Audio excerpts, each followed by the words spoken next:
नमस्कार, मैं हूं संजीव सिंह राठौर और आप देख रहे हैं सिटी न्यूज़ नेटवर्क। आज मैं अपने गृह जनपद बहराइच में हूं। जिस लोकेशन पे हूं वो नेपाल की सीमा में आती है। नेपाल से सटा हुआ जगह बिछिया पड़ती है जो महिपुरवा शहर से करीब 50 किलोमीटर दूर है और जो पूरा क्षेत्र जो है वो जंगल से घिरा हुआ है। यहाँ पे बहुत सारे आदिवासी लोग भी रहते हैं। यहाँ पे कई सारी ऐसी मार्केटें हैं जो पूरे प्रदेश में फेमस हो, चाहे वो सब्जी को लेके हों, ये मसालों के लिए बहुत फेमस है, चाहे वो हल्दी मिर्चें हों। इसके अलावा थारू जात की प्रजाति भी यहाँ पर बहुत ज़्यादा पाई जाती है। और जहाँ पर आज हम इस समय हुए हैं, ये समाजवादी पार्टी के पूर्व राज्य मंत्री जो समाज कल्याण राज्य मंत्री रहे हैं श्री बंशीधर बौद्ध जी, उनके आवास में। और आज इस क्षेत्र के हालात को समझने के लिए, इस क्षेत्र में क्या लोगों की क्या समस्याएं हैं, इस चीज़ों को जानने के लिए आज सिटी न्यूज़ नेटवर्क की पूरी टीम इनके आवास पर मौजूद है। समाजवादी पार्टी के पूर्व मंत्री समाज कल्याण श्री बंशीधर बौद्ध जी का आवास है।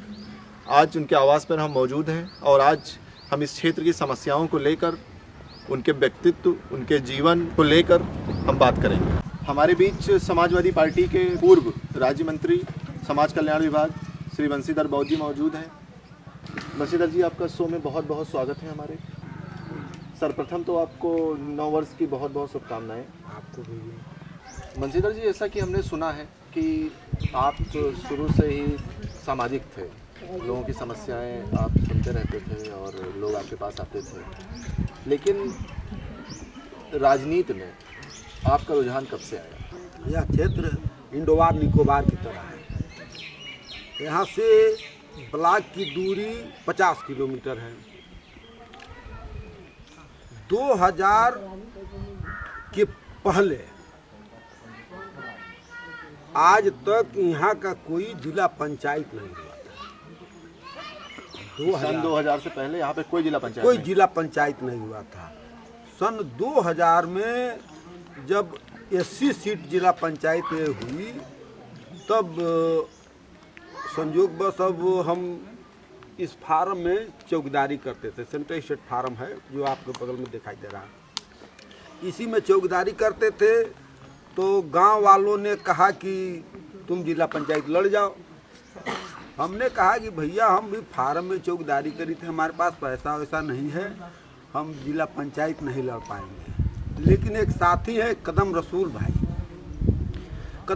भाई, मदन पहलवान, 4-6 लोग ऐसे मिलकर कहे कि नहीं, हम तुमको पैसा देंगे, तुम्हारा पूरा खर्चा उठाएंगे, तुम जिला पंचायत का पर्चा भरो। उन्होंने आपको बढ़ावा दिया। उनको लगा कि अगर आप जिला पंचायत बनेंगे, आपके अंदर वो हुनर है जो आप समाज की सेवा कर सकते हो, समस्याओं को दूर कर सकते हो। हाँ, तो इन लोगों ने अपना पैसा लगाकर हमारा नामिनेशन कराया और मात्र हम 9000 रुपया में जिला पंचायत का चुनाव जीते। ये आपका पहला चुनाव था? ये हमारा पहला चुनाव। ये सन 2000 की बात है? सन 2000 में। सन 2000 के पहले इसमें यहाँ से कोई जिला पंचायत का पद जैसा कोई यहाँ नहीं हुआ था। जिला पंचायत मतलब कोई इस क्षेत्र से हुआ ही नहीं था। पहला बार हुआ। पहले बार जब हम हुए तो तमाम जितना बजट हमको मिला उसमें सड़क पुलिया बनाने में लगाया।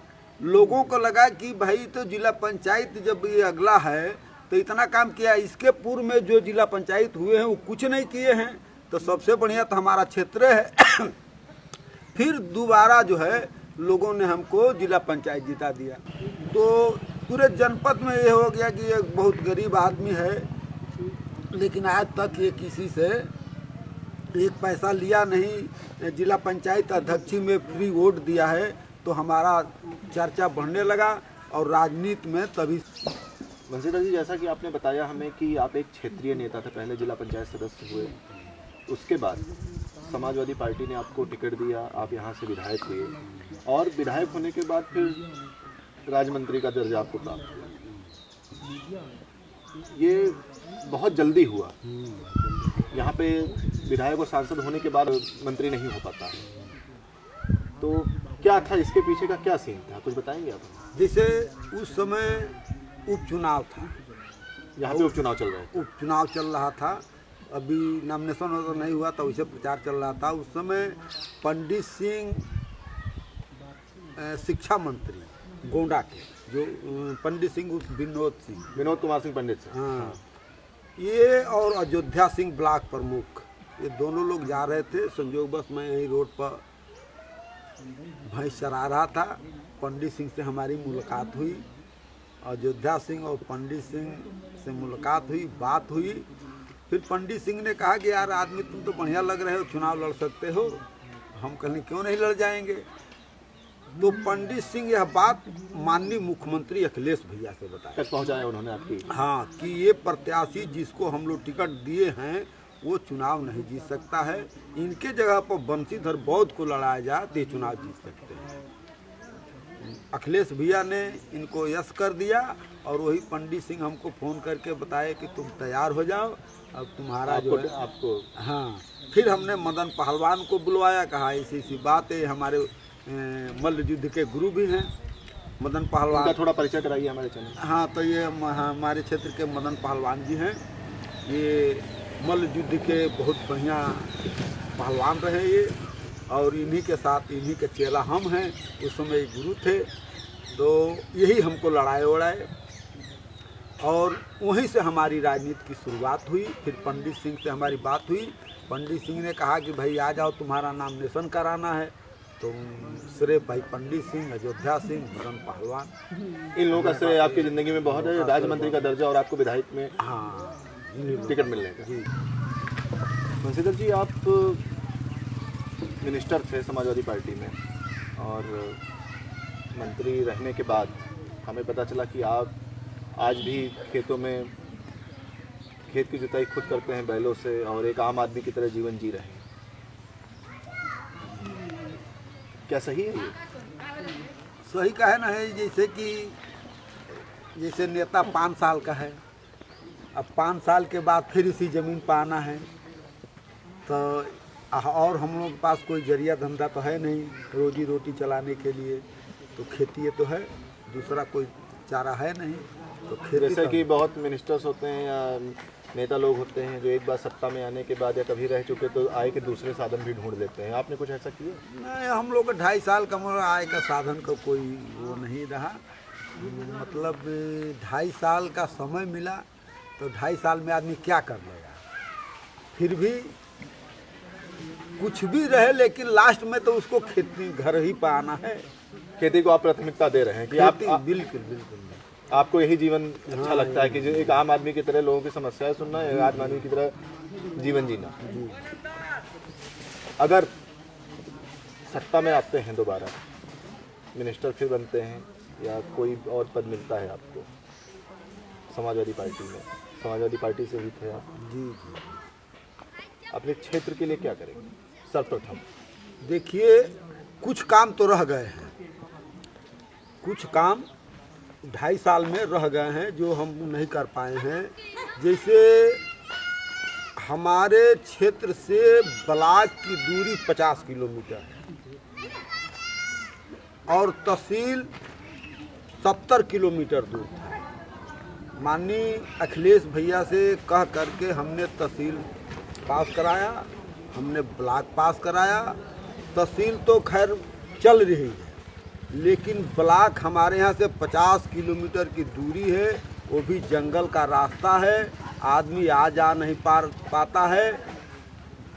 इसलिए ब्लॉक हमने माननीय अखिलेश भैया से कह करके हमने ब्लॉक लाया, लेकिन अब हमको सुनने में आ रहा है कि वो ब्लॉक यहाँ से उठ के चला गया है। आज बताइए कि इस जाड़े में किसी का ब्लॉक में काम पड़ जाए तो 50 किलोमीटर जाएगा। विकास की जड़ तो ब्लॉक है। अब ब्लॉक जब हमारे क्षेत्र में नहीं रहेगा तो हमारे क्षेत्र का विकास कैसे होगा। इसलिए हम ब्लॉक ले आए थे, लेकिन ब्लॉक चला गया। आपको रोकेंगे, अखिलेश जी अभी सत्ता में नहीं है और भारतीय जनता पार्टी है और आप मंत्री भी नहीं हैं, उनके पास भी कोई मतलब सत्ता में से बिल्कुल दूर है। बात होती है आपकी? जी, बात होती है, जाते हैं, अखिलेश यादव जी से बात होती है। और आप कभी इस सत्ता के बाद अगर कोई समस्या आई आपके पास, आपने उनसे कही? नहीं, जैसे अब भाई इस समय वो नहीं है, लेकिन हम अपना दुख तो उनको बताते ही हैं। हम अपने क्षेत्र की परेशानी तो अखिलेश भैया को बताते ही हैं। अपने क्षेत्र से अवगत कराते हैं। हमने तो ब्लॉक अगले बार गए थे तो हमने कहा कि भैया आप ब्लॉक दिए थे, लेकिन ब्लॉक हट गया, वहाँ से ब्लॉक नहीं बन रहा, हमारा क्षेत्र के लोग परेशान हैं। तो उन्होंने कहा कि ठीक है आने दो। आप अपने क्षेत्रीय विधायक से या यहाँ पे आपके जनपद बहराइच से 2 मिनिस्टर हैं, उनसे कभी कोई समस्याओं के वो लोग बदले की भावना से कार्य कर रहे हैं। जनहित का कोई कार्य तो हमको नहीं दिखाई दे रहा है, इसलिए कि ब्लॉक केवल यदि बन जाता है तो काली समाजवादी पार्टी के लोगों के लिए ब्लॉक होता है कि सब क्षेत्रवासियों के लिए होता है। उनको ये लोग समझ में नहीं उनको आ रहा है कि क्षेत्र के समस्या के लिए है तो क्यों उस ब्लॉक को हटाया जा रहा है। हमारे बीच मौजूद हैं पूर्व राज्य मंत्री श्री बंशीधर बौद्ध जी के परम मित्र, जिन्हें गुरु भी कहते हैं, मित्र भी कहते हैं, श्री पहलवान मदन लाल यादव जी। मदन लाल जी, आप हमें ये बताइए कि जहाँ पे आप इस समय रह रहे हैं, जो क्षेत्र आपका है, यहाँ पे हम बैठे हैं जी, इस क्षेत्र के बारे में, यहाँ की समस्याओं के बारे में, किस चीज़ की ज़रूरत है, लोगों को किस चीज़ की ज़रूरत है, क्या क्या यहाँ पे समस्याएं हैं, इन चीज़ों के बारे में आप बताइए। यहाँ सबसे ज़्यादा तो हम लोगों के दिखते हैं कि हर गांव में लाइटें नहीं पहुँच पाई, अभी तक लाइटें नहीं पहुँची। और आए दिन जानवर किसी न किसी दिन खतरा करता रहता है, शेरों से जूझना पड़ता है हम लोगों को। क्षेत्र के सारे लोग गरीब हैं। ये फार्म चला करता था तो 10,000 आदमी इसमें काम करता था। इस समय फार्म टूट जाने से सारे लोग गरीबी के झेल रहे हैं, मार खा रहे हैं। गन्ना सुअर खा जाता है, हाथी खा जाती है, जंगल के जानवर खा जाते हैं, किसान दुखी रहता है। ये समस्या सबसे ज़बरदस्त, सबसे गंभीर समस्या है। और इस समय आप देख रहे हैं कि क्षेत्र में कितना घनिष्ठ कोहरा है, ठंडी का मौसम है, आप लोग भी ठंड में इतना परेशान हो रहे हैं। हमारे यहाँ जंगल से हम लकड़ी नहीं ला सकते, जलाने के लिए पतली लकड़ियाँ भी हम लोगों की मना कर दी गई है। हम खर फूस नहीं ला सकते, छप्परों के मकान हम लोगों का। ये सारी समस्या हम लोगों को झेलना पड़ता है। ठीक आदिवासी जैसे लोग पहले रहा करते थे उस ढंग से हम लोग आज भी जीवन जी रहे हैं। विकास जो सपा सरकार में मंत्री जी के द्वारा हुआ, सड़कें कुछ बनी, कुछ अधूरी रह गई, वो आज भी अधूरी हैं, बन नहीं पाई हैं। बिजली के उन्होंने आदेश करवाया, खंभा लगे हुए हैं, बिजली लाइन नहीं जाती। ये सारी समस्या हम लोग को झेलना पड़ रहा है।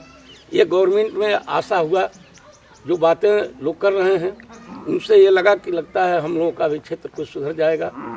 ये थोड़े दिन मंत्री रहे, उतने दिन में हर गांव में जाना, हर गरीबों के घर बैठना, उसके दुख सुख में शामिल होना, ये इनका महाकर्तव्य रहा है। इनके वजह से हम लोगों का थोड़ा खुशी हुई।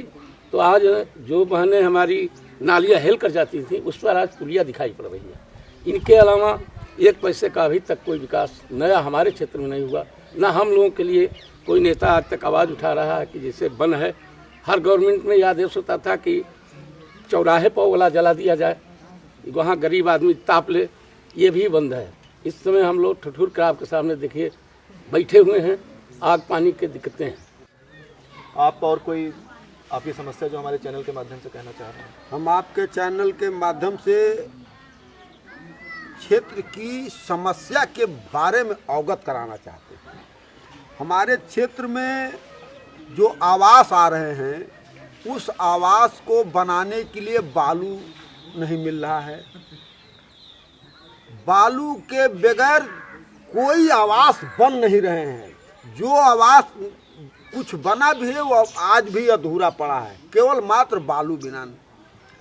पता न क्या हो गया है, इस सरकार को आवास क्यों दे रही कि बालुए नहीं मिल पा रहा है।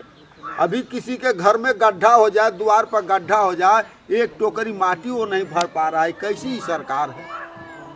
अरे आपके चैनल के माध्यम से एक बात और बताना चाहता हूँ, यह क्षेत्र इतना बड़ा दुखी है कि इतना बड़ा दुख कभी रहा ही नहीं। क्या कि यहाँ जो गाय, जो जोगी जी की गाय हैं, जो लोगों ने छोड़ दिया, जो गौसदन के माध्यम बनाकर गाय को छोड़ दिया गया, आज जाके देखिए, चलिए मैं आपको दिखाता हूँ, कितने किसान डर के मारे अपना खेत तक नहीं बोए हैं, वैसे खेत परती पड़ा है।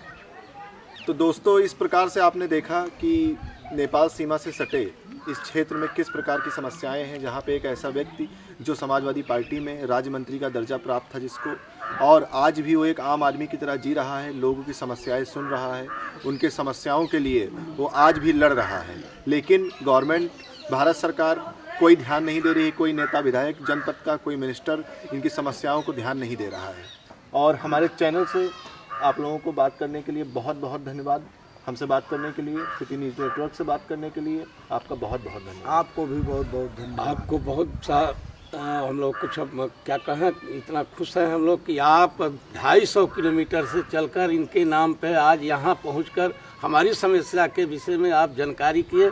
इसके लिए हम आपके चैनल को बहुत बहुत सा कोट सा धन्यवाद दे रहा हूँ कि ऐसे लोग हों ताकि हम गरीबों के बीच में आकर हमारी समस्या को सुनें और गवर्नमेंट तक पहुँचा दें। इसके लिए हम लोग बहुत आभार प्रकट करते हैं। आपका धन्यवाद है। आपका आप जैसे ही चैनल माध्यम से लोग आते रहें तो हम लोग समस्या दूर भी हो सकते हैं। दोस्तों, आप देखते रहिए सिटी न्यूज़ नेटवर्क।